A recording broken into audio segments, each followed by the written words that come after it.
Le steampunk ne s'est pas imposé en tant que steampunk dès le départ.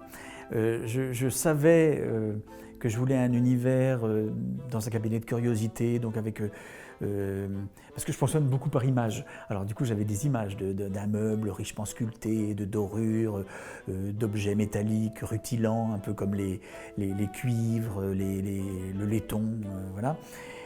Et finalement tout ça s'est mis en place petit à petit. Et je me suis demandé comment pouvaient apparaître les marionnettes, qu'est-ce qu'elles avaient de singulier, qu'est-ce qui faisait qu'elles méritaient d'être dans un cabinet de curiosité.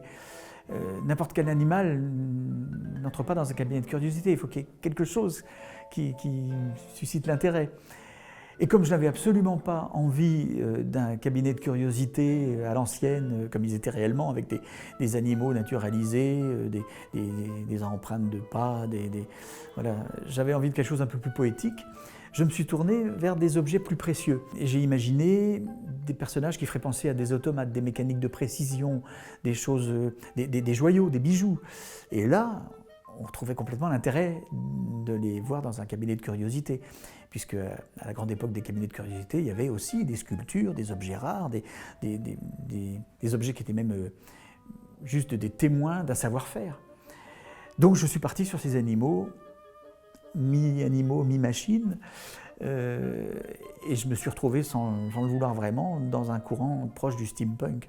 Et en plus, ce qui était intéressant, c'est que ça correspondait exactement à la période que j'avais choisie, puisque, sans le savoir, la fin des cabinets de curiosité correspond à l'époque victorienne. On se retrouve en plein steampunk, et mis à part le développement de l'électricité qu'on a connu par la suite, qui n'est pas vraiment ce qui est reconnu dans le steampunk, puisque dans le steampunk, il y a steam, la vapeur, donc on est plutôt resté sur le charbon, la machine à vapeur, et l'électricité n'est que, on va dire, accessoire, ou alors réservée à des scientifiques. C'est des prémices de l'électricité. J'avais entendu parler du mouvement steampunk, je ne connaissais pas vraiment ce mouvement-là. On est sur des éclairages très chauds, basés sur la bougie.